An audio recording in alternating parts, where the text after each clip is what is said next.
لله رب العالمين وبه نستعين على أمور الدنيا والدين والصلاة والسلام على خير الأنبياء والمرسلين وعلى آله وصحبه أجمعين وعلى من سار على نهجه إلى يوم الدين وبعد.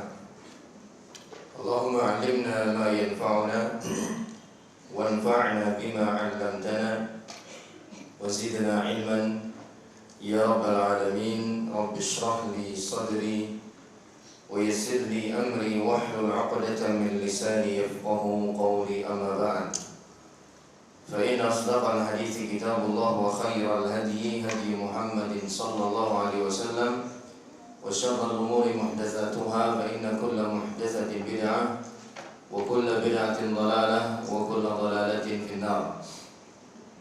Jamaah rahimani Allah wa iyyakum. Hari ini kita ada pada pembahasan di halaman 41, iman kepada Allah Subhanahu wa ta'ala. 3. Beliau berkata, Ahlus Sunnah wal Jamaah beriman kepada Allah Ta'ala. Beriman kepada Allah artinya meyakini dengan keyakinan yang teguh, tidak dihinggapi keraguan bahwa Allah adalah Rabb segala sesuatu yang menguasainya dan yang menguasainya. Meyakini bahwa hanya Allah lah yang berhak diibadahi dengan menyempurnakan kecintaan, kehinaan, dan ketundukan kepadanya, serta meyakini bahwa Allah disifati dengan sifat-sifat yang sempurna, hanya miliknya nama-nama yang indah dan sifat-sifat yang mulia. Ini ungkapan sepanjang ini, kalau kita cermati, sebenarnya kembali pada 3 macam tauhid. Mulai dari awal paragraf sampai perkataan penulis dan yang menguasainya, itu tauhid apa namanya? Tauhid rububiyah. Selanjutnya meyakini bahwa Allah yang berhak diibadahi sampai dan ketundukan kepadanya, itu tauhid uluhiyah. Kemudian setelah koma sampai titik, itu tauhid asma wa sifat, ya. Jadi tauhid itu mencakup 3 hal. Mentauhidkan Allah Subhanahu wa ta'ala di ketiga hal ini, baik dalam rububiyahnya, dan tidak ada seorang pun yang mengingkari rububiyah Allah Subhanahu wa ta'ala. Bahkan Fir'aun sekalipun mengaku rububiyah Allah Subhanahu wa ta'ala. Tahu dari mana kita? Tahu dari Allah. Allah Subhanahu wa ta'ala yang mengkhabarkan kepada kita isi hati Dia. Wajahadu biha wastaiqanatha anfusuhum zulman wa 'uluwa, kata Allah.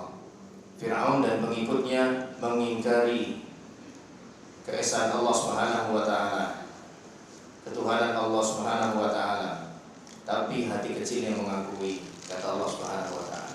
Wastaiqanatha anfusuhum, hati kecilnya mengakui, tapi dia tidak mau menyatakan kepada Musa, bahkan kepada rakyatnya sekalipun tidak mau. Sebabnya apa? Ada 2 yang Allah katakan di akhir ayat, zulman wa 'uluwa, karena kezalimannya, tindakan melampaui batasnya, dan karena 'uluwa, kesombongannya. Dia gengsi untuk menyatakan kebenaran sekalipun hati kecilnya sudah mengakui, ya. Maka di sini kita juga ikut paham bahwa penyakit sombong atau gengsi itu berbahaya sebenarnya. Bisa membuat pelakunya terhalang untuk menerima kebenaran sekalipun dia sudah mengakui dalam hatinya. Tapi karena kadung koar-koar sana sini, ana rabbukumul a'la, sayalah Tuhanmu yang paling tinggi, hingga dia pun tidak mau meralat pernyataannya itu, memilih untuk tetap berada di atas kesalahannya. Padahal kembali kepada kebenaran itu bukanlah sebuah aib, ya.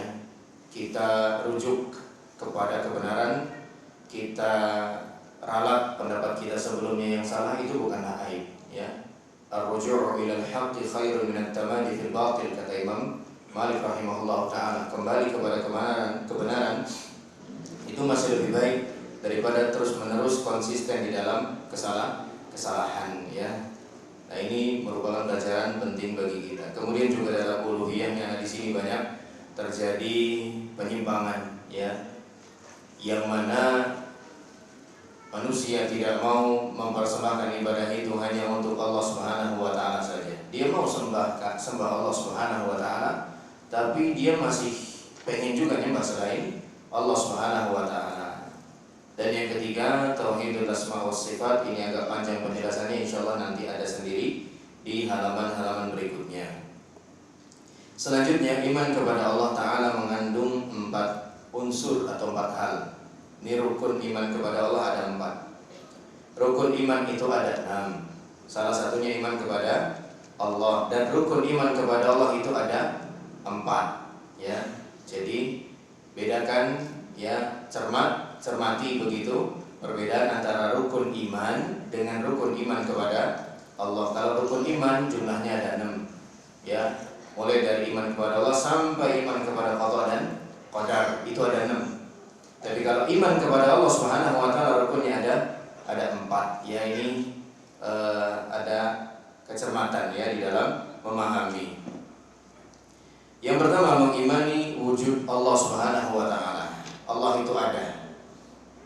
Walaupun kita sekarang tidak menyaksikannya, tidak melihatnya, tidak pernah menjumpai Allah Subhanahu wa taala, tapi memang Allah Subhanahu wa taala itu ada.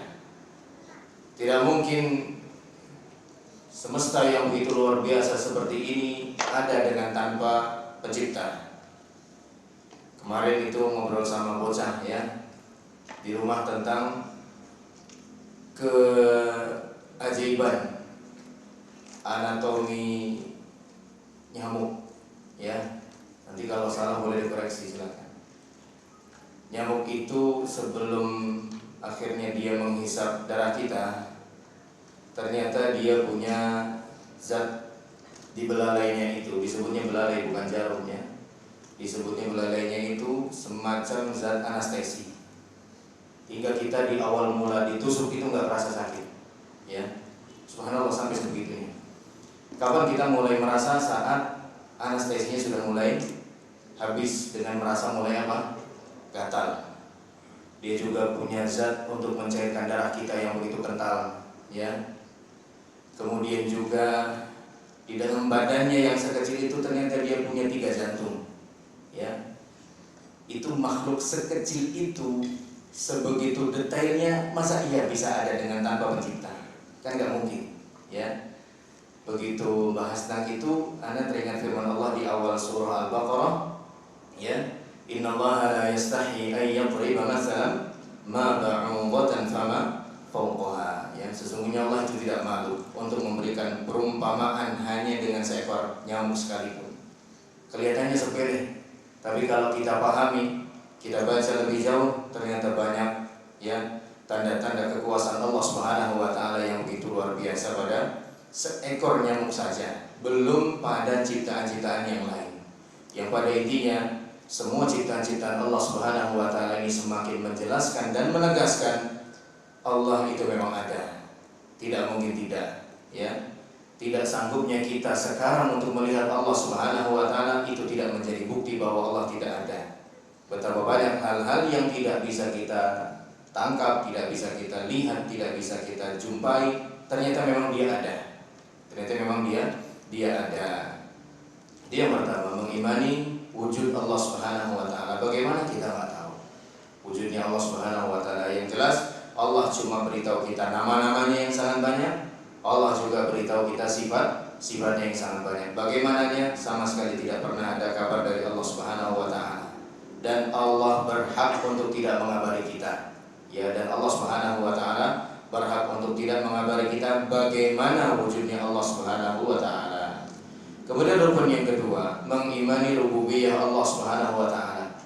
Berarti mengimani Allah sebagai Rabb, sebagai pencipta, sebagai penguasa, sebagai pengatur alam semesta dan seterusnya. Tidak boleh meyakini, ya, ada pihak lain yang ikut mengatur alam semesta ini. Tidak boleh meyakini ada pihak lain yang ikut menciptakan alam semesta ini, menguasai alam semesta ini, walaupun hanya beberapa bagian saja. Pantai selatan, penguasanya ya Allah Subhanahu wa taala, ya, bukan Roro Kidul apa siapa lagi, enggak. Penguasanya tetap Allah Subhanahu wa taala. Gunung salak bukan bah ini bah itu, bukan. Penguasanya Allah Subhanahu wa taala. Ya. Makanya buat yang hobi apa namanya kalau lagi gunung, hiking ya. Itu kalau mau atau melewati daerah yang katanya angker ya, yang diucapkan bukan numpang lewat, bukan. Permisi ya. Bukan, tapi doa yang diajar oleh Nabi sallallahu alaihi wasallam, a'udzu bikalimatillahi tammati min syarri ma khalaq, ya. Aku berlindung kepada Allah Subhanahu wa taala dengan kalimat-kalimat yang sempurna dari kejahatan semua makhluknya. Semua makhluknya itu apa aja? Ya apa aja, ya. Baik yang terlihat ataupun yang tidak terlihat, ya. Ini dinasihatkan kepada kawan-kawan kita yang hobi hiking, ya, untuk tetap berusaha menjaga tawakalnya kepada Allah Subhanahu wa taala. Ya, sekalipun mungkin cerita merebak di masyarakat. Banyak cerita yang beredar, bahkan mungkin ada bukti ini dan itu tersesat di sini dan di situ, ya. Kita tetap meyakini semua itu terjadi karena kehendak dari Allah Subhanahu wa taala. Anna ma sya'allahu kana wa ma lam yasha' lam yakun. Apa yang Allah kehendaki pasti terjadi. Yang tidak Allah kehendaki tidak akan pernah terjadi. Kemudian mengimani uluhiyah Allah. Mengimani uluhiyah Allah berarti kita mengimani Allah Subhanahu wa taala dengan mempersembahkan ibadah kita cuma buat Allah saja. Tidak dipersembahkan kepada Allah, tapi juga dipersembahkan kepada selain Allah. Ini keliru, ya. Hatta dipersembahkan kepada makhluk-makhluk yang mulia sekalipun. Manusia yang paling mulia siapa? Nabi Muhammad SAW. Malaikat yang paling mulia malaikat siapa? Jibril alaihissalam. Sekalipun kita menduakan Allah Subhanahu wa taala dengan makhluk termulia tadi, tetap tidak benar. Ya, tetap tidak dibenarkan. Yang namanya nyeleweng tetap nyeleweng. Ya. Sekalipun nyelewengnya dengan seorang tokoh masyarakat misalnya, ya. Sekalipun selewengnya dengan seorang ustadz, kiai, haji dan lain sebagainya, yang namanya seleweng tetap salah. Enggak akan pernah bisa dibenarkan sampai kapanpun. Itu saja kepada sesama manusia, apalagi kepada Allah Subhanahu wa taala. Yang namanya mendua tetaplah mendua.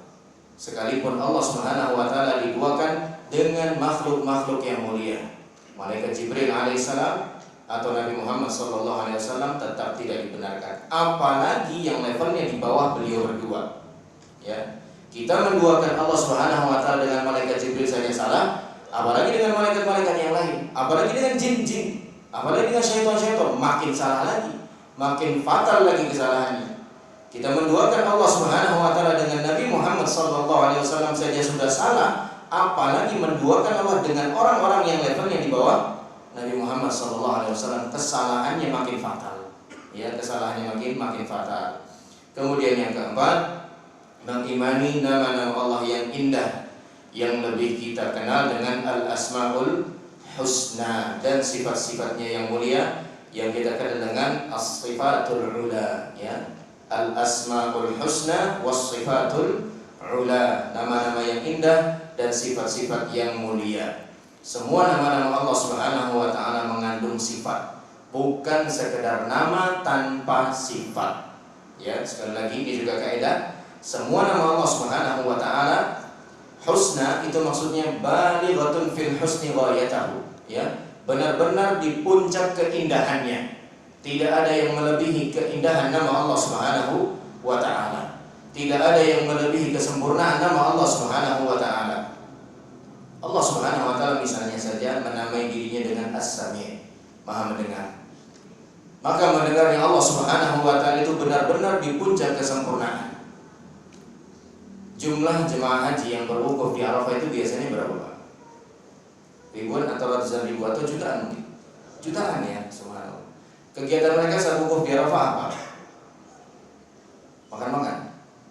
Nah, semuanya doa. Ada yang minta keturunan, ada yang minta sehat buat bapak ibunya, ada yang minta sukses dunia akhirat. Mintanya beda-beda macam-macam. Di tempat yang sama, di waktu yang sama. Jutaan orang memanjatkan permintaannya kepada Allah. Pertanyaannya, apakah Allah mendengar satu persatu doa mereka ataukah tidak? Mendengar, ya. Kita jangankan jutaan, 2 orang aja ngajak kita ngobrol. Hah?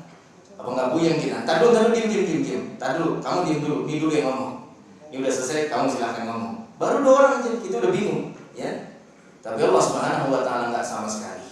Semuanya didengar satu persatu oleh Allah Subhanahu wa taala, enggak ada yang keliru, enggak ada yang salah alamat dalam mengabulkan doa. Saya enggak minta ini kok dapat ini. Enggak ada sama sekali, enggak ada cerita kayak begitu, ya. Semuanya sesuai dengan yang dipanjatkan, ya, oleh orang-orang yang berdoa tersebut. Aisyah radhiyallahu taala bercerita, ketika Khawlah bintu Sa'labah radhiyallahu anha datang kepada Nabi SAW menghadap, kemudian berkonsultasi masalah rumah tangganya. Khawlah menyampaikan perihal masalah rumah tangganya kepada Nabi SAW untuk mencari solusi dengan suara yang sangat kecil sekali, karena nggak pengen diketahui oleh orang lain kecuali oleh Rasulullah SAW saja. Sampai-sampai Aisyah tuh di situ juga, tapi nggak dengar apa nih yang disampaikan sama Khawlah nih, kata Aisyah. Tapi ternyata Allah Subhanahu wa taala di arsy sana mendengar atau tidak mendengar? Mendengar, sampai Allah firmankan di awal surah Al-Mujadalah, qad sami'a Allahu qawla allati tujadiluka fi zawjiha wa tashtaki ila Allah. Sungguh Allah telah mendengar ucapan seorang wanita yang mengadukan perihal suaminya kepadamu. Allah mendengar. Padahal Allah di mana? Di arsy. Aisyah di mana? Di kamar itu, tapi Aisyah enggak dengar. Di ruangan itu, tapi Aisyah enggak dengar, ya.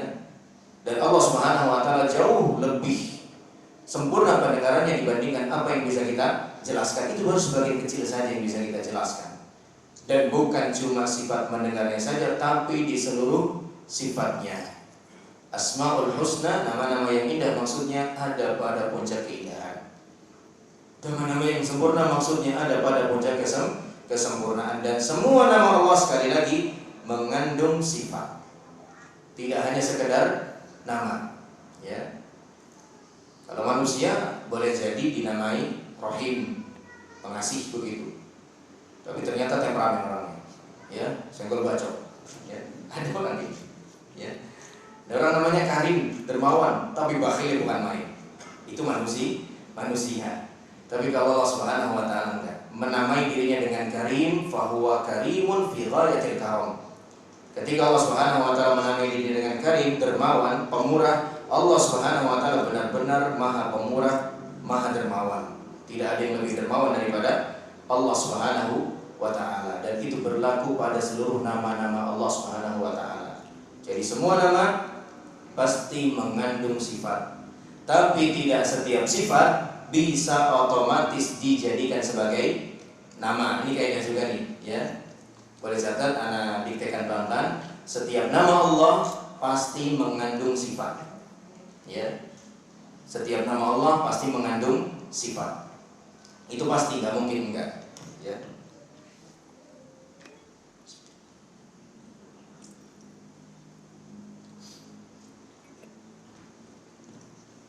Setiap nama pastilah mengandung sifat, tapi tidak setiap sifat bisa otomatis dijadikan sebagai nama.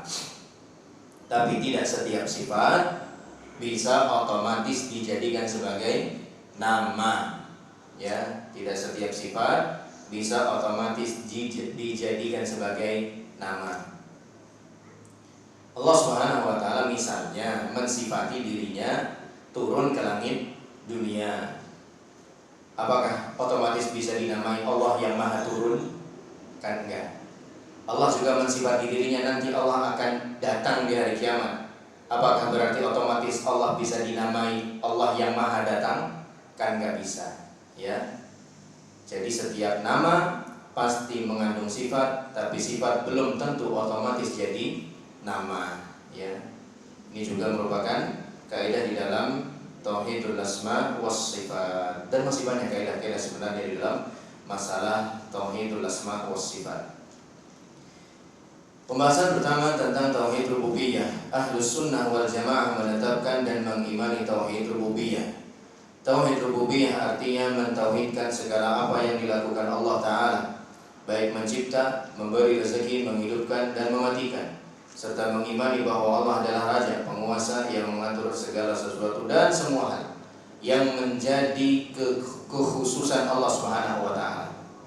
Yang tidak disebutkan di sini apalagi misalnya nih, yang menjadi kekhususan Allah, memberikan kesembuhan, itu cuma Allah Subhanahu wa taala yang bisa melakukannya. Memberikan manfaat itu juga cuma Allah yang bisa melakukannya.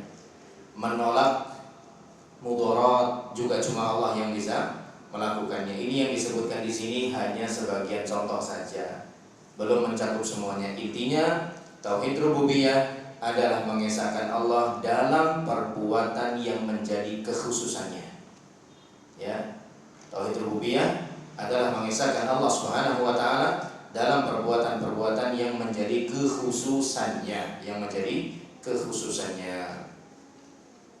di mana tidak ada pihak lain yang turut serta, tidak ada pihak lain yang campur tangan, cuman Allah Subhanahu wa taala sendiri. Allah berfirman, ala lahul khalqu wal amr tabarakallahu rabbul alamin. Ingatlah, segala penciptaan dan perintah hanya menjadi haknya. Mencipta itu hanya Allah Subhanahu wa taala, ya, yang melakukannya. Adapun manusia tidak benar-benar menciptakan kamera tidak, ya. Mungkin menemukan iya.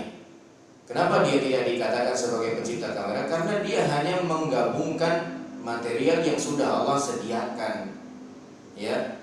Kemudian dia juga diberi bekal oleh Allah Subhanahu wa taala untuk memahami ini dan itu, kemudian Allah berkenan jadilah satu benda yang bernama kamera ini.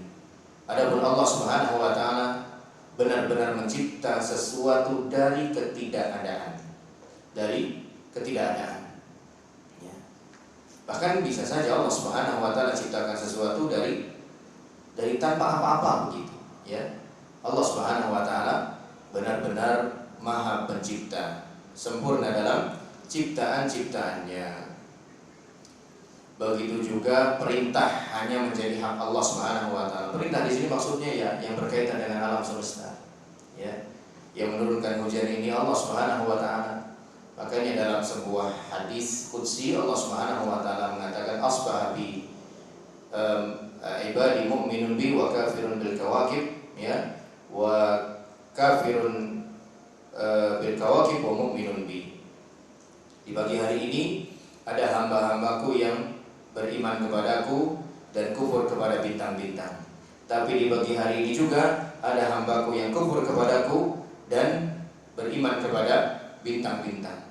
Maksudnya apa? Peristiwa hujan tadi malam, kemudian di pagi harinya disikapi dengan orang dengan sikap yang berbeda-beda. Allah jelaskan, wa amma man qala mutirna bi fadlillahi wa rahmatihi fadzalika mu'minun bi wa kafirun bil kawakib. Adapun yang berkata kita diberi hujan oleh Allah Subhanahu wa taala dengan karunia-Nya. Hujan ini merupakan karunia dari Allah, rezeki dari Allah. Berarti ini orang beriman kepadaku dan kufur terhadap bintang-bintang. Wa ammal ladzi qala mutirna bi nau'i kadza wa kadza fa huwa mu'minun bil kawakib wa kafirun bi. Adapun yang mengatakan, ya, kita diberi hujan karena ada bintang ini dan bintang itu, karena sekarang lagi bintang ini lagi bintang itu, berarti ini orang mukmin atau beriman kepada bintang-bintang dan kufur kepadaku, ya. Padahal menurunkan hujan itu hanya Allah Subhanahu wa taala yang melakukannya. Makanya kita juga jangan sampai kebablasan dalam menyikapi sebuah musim, ya. Kita tahu memang Indonesia ini ada dua musim, ya. Musim hujan dan musim marau. Satu lagi musim guren paling, ya. Nah, itu tambahan aja dikit, ya. Nah, kalau musim biasanya bulan-bulan yang hujan deras itu bulan apa? Yang akhirnya ber itu, ya. Ya. Ya. Kok udah Desember gak hujan-hujan, ya? Padahal harusnya Desember ini musim hujan gitu. Ya memang Allah Subhanahu wa taala belum berkenan, ya. Jadi jangan nisbatkan turun tidaknya hujan itu kepada musim-musim tadi, ya. Memang umumnya terjadi pada bulan-bulan itu, tapi bukan bulan itu yang menentukan, ya. Tetap Allah Subhanahu wa taala yang menentukan hujan ini turun di bulan ini sampai ini, kemudian tidak turun di bulan ini sampai bulan itu. Ya memang hal semacam ini sangat tipis sekali perbedaannya dengan yang tidak memahaminya. Tapi kita sebagai seorang mukmin yang pengen selamat begitu lahir batin kita, iman kita kepada Allah, hendaknya berusaha peka terhadap hal semacam ini, ya. Jangan sampai karena nggak ngerti hal semacam ini terjadi kerusakan pada iman kita sementara kita tidak mengetahuinya.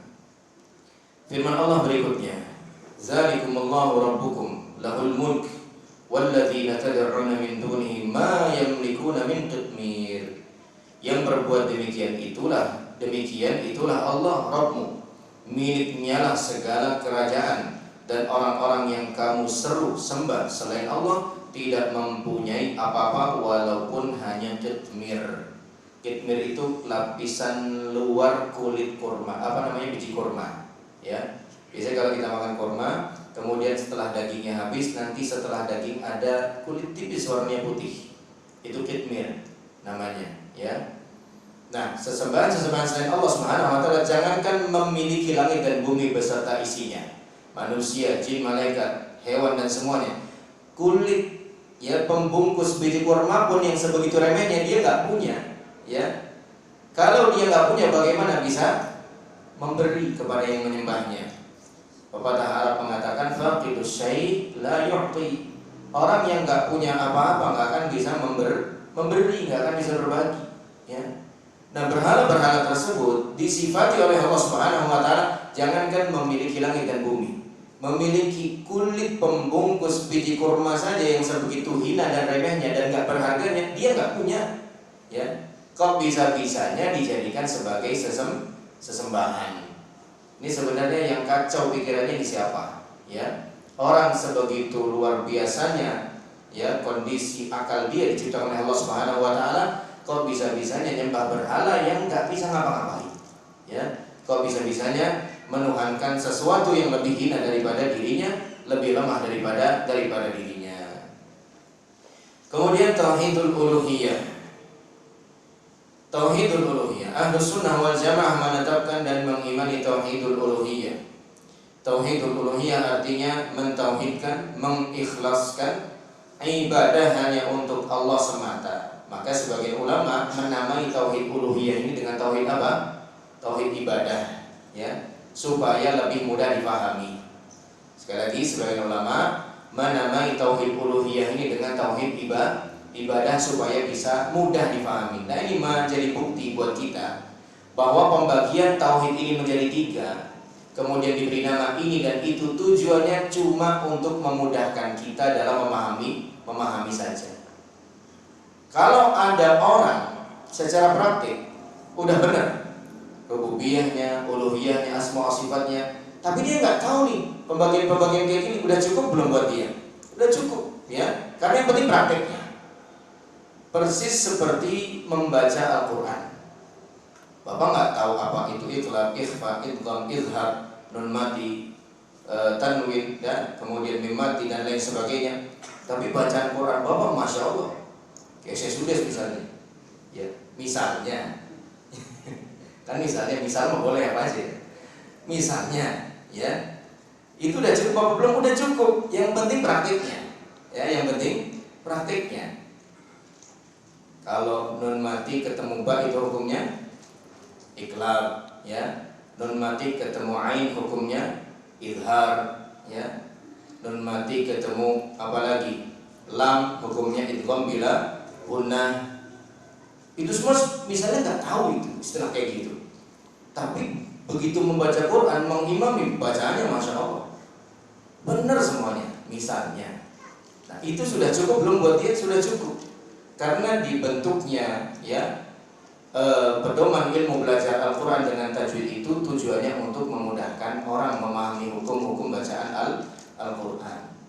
Mungkin saja ada yang misalnya sedari kecil sudah diperdengarkan terus murattal Al-Quran oleh bapak ibunya, ya, hingga benar-benar melekat di memorinya bacaan-bacaan para imam masjid tersebut. Begitu membaca, bacaannya bagusnya luar biasa. Tapi ditanya ini hukumnya apa? Nggak tahu. Ini hukumnya apa? Nggak tahu. Apakah dia bersalah? Nggak salah sama sekali, ya. Karena intinya itu di praktiknya. Nah, ini juga sama, ya. Ada pembagian tauhid menjadi 3, rububiyah, uluhiyah, asma wa sifat. Ini cuma untuk memudahkan kita dalam memahami. Kalau udah paham tanpa tahu pembagian ini sudah cukup. Yang penting prakteknya. Makanya kalau ditanya, memang pembagian ini di zaman Nabi SAW ada? Jawabannya, secara penamaan tidak ada, tapi prakteknya ada. Ya, prakteknya ada. Dari mana kita tahu? Dari surat Al-Fatihah aja kita udah tahu. Alhamdulillahirabbil alamin itu langsung mengandung 3 tauhid ini. Ya, mana tauhid rububiyah dalam alhamdulillahirabbil alamin? Mana tauhid rububiyah? Rabbil alamin. Ya, itu tauhid rububiyah. Kemudian tauhidul uluhiyah, mana tauhidul uluhiyah? Persembahan ibadah hanya buat Allah. Alhamdulillah, segala puji kita persembahkan hanya untuk Allah saja. Itu tauhid apa namanya? Uluhiyah. Asma wa sifat mana?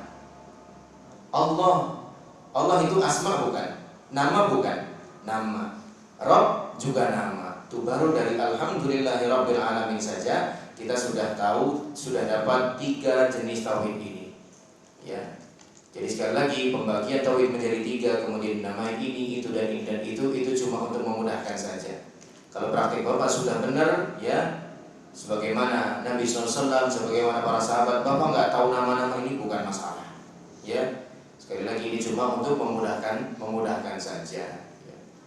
Jadi kalau dikatakan ini sebagai bid'ah kemudian yang dilarang nggak masuk sama sekali, karena ini cuma untuk jembatan memahami saja. Kalau bisa paham tanpa ini, alhamdulillah, silahkan ditinggalkan ini.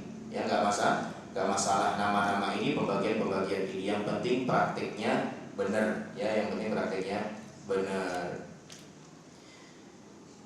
Tauhid uluhiyah artinya mengikhlaskan ibadah hanya untuk Allah semata, tidak ada sekutu baginya dalam segala jenis ibadah seperti berdoa, beristi'anah, minta pertolongan, istighasah, minta pertolongan di saat sulit. Bedanya apa isti'anah dengan istighasah?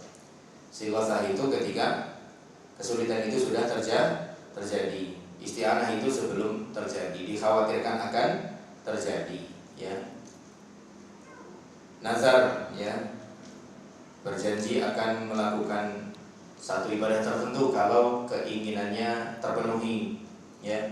Nanti kalau putra saya lulus, ya, bisa lanjut kuliah ke Madinah misalnya sampai S2, insya Allah saya akan berkorban seekor sapi sendiri tanpa patungan dengan yang lain, ya. Ternyata benar, subhanallah, 6-7 tahun kemudian anaknya lulus sampai tingkat S2. Berarti nadarnya harus dipenuhi atau tidak? Harus dipenuhi, ya.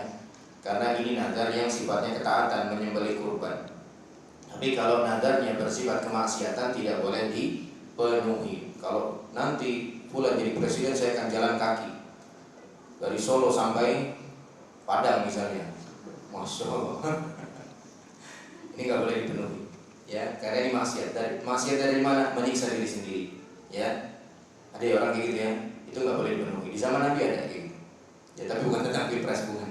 Ya, nazarnya kalau keinginannya terpenuhi dia akan menjemur dirinya di bawah terik matahari. Ya, Nabi kaget, kenapa kok banyak orang-orang kumpul? Ya, kemudian ada yang mengkabarkan kepada Rasulullah SAW, ada seorang yang bernazar dan keinginannya terpenuhi. Kalau dia terpenuhi keinginannya, dia akan menjemur dirinya di bawah terik matahari. Kata Nabi SAW, nggak boleh bernazar dalam kemaksiatan kepada Allah Subhanahu wa Ta'ala, harus dibatalkan dengan puasa selama 3 hari berturut-turut sebagaimana membatalkan sumpah, ya, sebagaimana membatalkan sumpah. Jadi nazar itu kalau dalam ketaatan dan terpenuhi wajib dilaksanakan, tapi kalau dalam kemaksiatan tidak boleh dilaksanakan, ya, tidak boleh dilaksanakan dan harus dia batalkan dengan berpuasa selama 3 hari berturut-turut, ya. Dan nazar sama sekali tidak mengubah takdir Allah Subhanahu wa Ta'ala, ya, dan sama sekali tidak dianjurkan. Tapi kalau sudah terlanjur harus dipenuhi, ya. Bahkan Nabi SAW sampai mengatakan nazar itu tidak akan dilakukan kecuali oleh orang yang pelit, yang bakhil, ya. Dia itu mau ibadah kalau keinginannya keturutan, ya. Kenapa harus nunggu keturutan dulu baru ibadah ini dan itu, ya? Kenapa enggak sedari awal saja tanpa harus nunggu keinginannya terpenuhi baru dia beribadah ini dan itu, ya. Tapi dia ibadah juga kepada Allah Subhanahu wa Ta'ala. Tidak boleh dipersembahkan kepada selain Allah. Bahkan dalam memenuhi nazar saja waktu itu ada sahabat yang bertanya kepada Nabi SAW bahwa saya punya nazar akan menyembelih di sebuah desa yang namanya Buana. Bolehkah saya memenuhi nazar saya tersebut di desa Buana itu? Maka sebelum dijawab oleh Nabi SAW, Nabi bertanya dulu kepada orang itu, kepada sahabat tersebut, afiha wathanun yu'badu min dunillah. Apakah di desa tersebut ada berhala yang disembah dari selain Allah? Ya, ada nggak praktek kesyirikan di sana? Kata orang itu nggak ada sama sekali perbuatan seperti itu. Baru Nabi SAW mengatakan, Aufi binadrik, penuhi nadarmu, sembelilah kurbanmu di buanah sana. Ya, jangankan untuk selain Allah, untuk Allah, tapi di tempat yang juga terjadi praktik kesyirikan saja nggak boleh sama Nabi SAW. Ya, jadi hal-hal semacam ini masih banyak belum dipahami oleh saudara-saudara kita, tapi alhamdulillah kita sudah paham ya. Hingga tugas kita selain paham, meyakini dan mengamalkannya adalah juga memahamkan kepada yang lain. Kemudian tawakal dan lain sebagainya. Tawakal hanya kepada Allah Subhanahu wa taala. Ya, makanya Syekh Utsaimin juga mengingatkan terutama kepada para pegawai yang memang pemasukannya murni dari gaji saja. Jangan sampai ada rasa bersandar pada gajinya. Ya, berbahaya. Bisa mengikis kesempurnaan tauhid dia kepada Allah Subhanahu wa taala. Gaji itu cuma wasilah saja supaya kita bisa beli ini, supaya kita bisa beli itu, ya, memenuhi ini, memenuhi itu. Dan rezeki Allah tidak datang dari situ saja. Ya, makanya beliau mengingatkan khusus kepada para pegawai yang memang untuk kesehariannya mengandalkan gaji, berapapun gajinya, jangan sampai benar-benar ya bersandar penuh perasaannya kepada gaji tersebut. Ya, itu cuma wasilah saja dari Allah Subhanahu wa taala untuk bisa memenuhi kebutuhan hidupnya. Tetap pasrahkan semuanya kepada Allah Subhanahu wa taala sambil berusaha melakukan upaya-upaya yang diperkenankan oleh Allah Subhanahu wa taala. Allah berfirman, "Iyyaka na'budu wa iyyaka nasta'in." Ya. Hanya kepadamu ya Allah kami menyembah dan hanya kepadamu kami mohon pertolongan. Ya, ini objeknya ditaruh di depan. Padahal normalnya objek itu posisinya di belakang. Kalau kita itu gimana? SPOK kan ya, subjek, predikat, objek, keterangan. Ya, kalau susunan bahasa Arab itu bukan SPOK tapi PSOK. Ya, PSO begitulah minimal. Predikat dulu, pekerjaan dulu, kegiatan dulu, baru pelakunya, baru objeknya. Jadi sekali lagi, kalau dalam susunan bahasa Arab itu normalnya pekerjaannya dulu, kegiatannya dulu, baru pelakunya, baru objeknya. Ini susunan normalnya. Ya. Yang jelas mau bahasa Arab, mau bahasa Indonesia, objek selalu di belakang. Objek selalu di belakang. Tapi di ayat ini objeknya ditaruh di depan sama Allah Subhanahu wa taala. Mana objeknya? Iyyaka, ka itu. Ka itu artinya anta, kamu, engkau. Na'budu, kami menyembah. Sekarang yang menjadi predikat anta atau kami. Yang menjadi predikat apa? Yang menjadi subjek kami, kita. Yang menjadi objeknya di sini siapa? Allah Subhanahu wa taala. Tapi ternyata ini objeknya enggak ditaruh di belakang tapi ditaruh di depan. Objek dulu baru subjeknya. Kata para ulama, ini yufidul hasr. Ya. Mengandung makna pembatasan. Ketika objek yang harusnya berposisi di belakang malah ditaruh di depan. Disebut duluan begitu maksudnya. Ya, disebut duluan, enggak disebut belakangan. Ini menunjukkan adanya pembatasan. Pembatasan apa? Pembatasan kegiatan ibadah ini hanya untuk objek yang ditaruh di depan itu saja. Normalnya gimana sih? Normalnya na'buduka. Normalnya begitu. Na'buduka, kami menyembahmu. Tapi di sini enggak. Ya, iyyaka na'budu. Hanya kepadamu. Makanya dalam terjemahannya ditambah kata hanya, ya. Hanya itu kan juga menunjukkan apa? Pembatasan. Cuma hanya kepadamu ya Allah kami menyembah. Ibadah apa? Apa saja. Ya. Dan kita dulu sudah pernah belajar di kitab yang sebelumnya tentang makna ibadah sebagaimana dijelaskan oleh Syekhul Islam Ibnu Taimiyah rahimahullah taala, ismun jami'un likulli ma yuhibbuhu Allah wa yardah minal aqwal wal af'al adh-dhahirah wal batinah. Segala kegiatan ya yang Allah ridhoi dan Allah sukai. Yang Allah ridhoi dan Allah sukai. Segala kegiatan yang Allah ridhoi dan Allah sukai. Entah ucapan, entah perbuatan. entah ucapan, entah perbuatan, terlihat ataupun tidak terlihat, ya, terlihat ataupun tidak terlihat. Segala kegiatan, semua jenis kegiatan yang Allah sukai dan Allah ridhoi, baik berupa ucapan ataupun perbuatan, terlihat atau tidak terlihat, kalau disukai sama Allah maka itu kegiatan tergolong sebagai ibadah. Dan kalau tergolong sebagai ibadah maka tidak boleh dipersembahkan kepada selain Allah Subhanahu wa taala. Ya. Ibadah yang tidak terlihat apa misalnya? Ini di atas disebutkan ini tawakal. Tawakal itu kan ibadah qalbiyah, ibadah dalam hati kita. Ya, orang lain nggak tahu kita ini tawakal sama Allah. Orang lain nggak tahu kita berharap kepada Allah. Orang lain nggak tahu kita benar-benar takut sekali kepada Allah Subhanahu wa taala. Yang tahu cuma Allah. Itu ibadah yang tidak tampak. Ibadah yang tampak ya banyak. Ya, salat, ya, kemudian tilawatul Quran, kumandang azan dan seterusnya. Itu sudah ya. Nah, itu makna atau informasi yang terkandung dalam iyyaka na'budu wa iyyaka nasta'in, ya. Hanya kepadamu kami menyembah dan hanya kepadamu kami mohon pertolongan. Tapi silakan dikumandangkan. Baik, satu dalil lagi tentang tauhidul uluhiyah, firman Allah Subhanahu wa taala, syahidallah annahu la ilaha illahu wal malaikatu wa ulul ilmi qa'iman bil qist la ilaha illa huwal azizul hakim. Allah menyatakan bahwa tiada ilah yang berhak diibadahi dengan benar selain Dia. Demikian pula para malaikat dan orang berilmu yang menegakkan keadilan.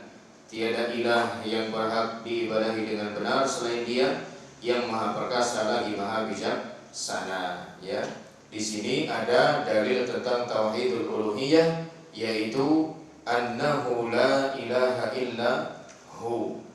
Kemudian di akhir ayat lagi diulang lagi sama Allah Subhanahu wa taala, la ilaha illa huwal azizul hakim. Tiada ilah yang berhak, yang benar untuk disembah kecuali hanya Allah Subhanahu wa taala. Dan makna daripada kalimat tauhid la ilaha illallah yang menjadi inti adalah tauhidul uluhiyah, bukan sekadar tauhid rububiyah. Maka kenapa di buku ini dan buku-buku yang seperti ini kalimat la ilaha illallah tidak diterjemahkan tidak ada Tuhan selain Allah? Di masyarakat kita yang populer kan itu. Ya, di azan maghrib misalnya yang di televisi, ya, sampai pada kalimat la ilaha illallah terjemahannya apa? Tidak ada Tuhan selain Allah. Makna atau terjemahan tidak ada Tuhan selain Allah itu baru mengakomodir tauhid rububiyah saja, belum mencakup tauhid uluhiyah. Padahal yang menjadi inti dari kalimat la ilaha illallah itu bukan sekedar tauhid rububiyah, tapi lebih daripada itu, yaitu tauhid uluhiyah. Kalau seandainya makna dari la ilaha illallah cuma sekedar tauhid rububiyah saja, cuma sekedar pengakuan bahwa Allah itu Tuhan alam semesta saja, pastilah orang-orang musyrik di zaman Nabi akan mau mengatakan la ilaha illallah. Karena mereka pada dasarnya tidak pernah menolak untuk meyakini Allah lah yang mencipta. Mereka tidak pernah menolak untuk meyakini Allah yang menguasai. Mereka tidak pernah menolak untuk meyakini Allah Subhanahu wa taala yang memberi semuanya, enggak pernah menolak. Mereka selalu iya, Allah yang bikin ini, Allah yang melakukan dan seterusnya. Itu semua tauhid apa namanya? Rububiyah. Termasuk mengakui ketuhanan Allah. Orang musyrik jahiliyah enggak menolak. Tapi penolakan itu terjadi di mana? Tauhid apa? Uluhiyah. Makanya ketika didakwakan oleh Nabi SAW, qulu la ilaha illallah tuflihu, ucapkanlah la ilaha illallah, kalian pasti akan selamat. Mereka enggak mau mengucapkan. Kenapa? Karena mereka paham konsekuensi dari kalimat la ilaha illallah bukan cuma sekedar mengakui Allah sebagai Tuhan, tapi juga mempersembahkan ibadah hanya untuk Allah saja. Makanya mereka menolak. Ya, sampai Abu Lahab mengatakan, tabban laka ya Muhammad, alihada jama'tana aj'altal alihata ilaha wahida inna hadza la syai'un yujab. Celaka engkau wahai Muhammad, kata Abu Lahab. Apakah untuk urusan semacam ini kamu kumpulkan kami semua untuk mengatakan la ilaha illallah? Apakah kamu bermaksud menjadikan Tuhan-Tuhan kami, sesembahan kami yang banyak ini cuma jadi tinggal satu sesembahan saja? Berarti paham gak dia ini? Paham, Masya Allah. Ya, Abu Lahab pun paham konsekuensi kalimat la ilaha illallah, bahwa seorang yang mengucapkannya tidak boleh lagi mempersembahkan ibadahnya kepada selain Allah Subhanahu wa taala, dan setiap ucapan itu ada konsekuensinya. Ya, termasuk la ilaha illallah juga ada konsekuensinya. Tidak hanya sekedar mengatakan la ilaha illallah dengan lisannya, tapi ternyata dia masih mempersembahkan ibadahnya kepada selain Allah. Makanya Nabi ditanya tentang siapa orang yang paling bahagia nanti dengan syafaat Nabi di hari kiamat, maka beliau mengatakan alladzi qala la ilaha illallah khalisan min qalbi. Orang yang paling bahagia dengan syafaatku nanti di hari kiamat adalah orang yang mengucapkan la ilaha illallah benar-benar tulus dari dalam hatinya. Bukan cuma sekedar komat kami di lisan saja, pikirannya nggak paham, hatinya nggak ngerti konsekuensi juga tidak dilakukan. Ini cuma sekedar mengatakan saja dan tidak akan bermanfaat.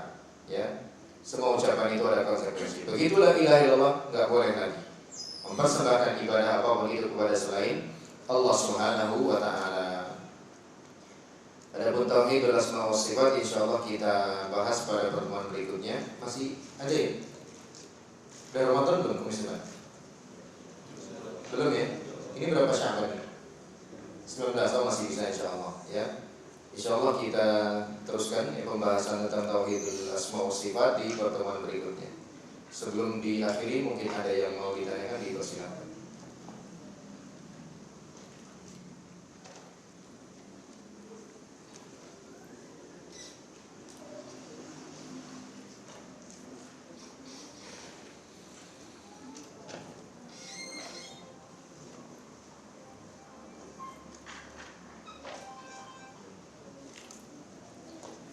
Sampai sini kajian kita tutup dan kita akhiri dengan doa kafaratul majlis. Subhanakallahumma wa bihamdika asyhadu an la ilaha illa anta astaghfiruka wa atubu ilaik.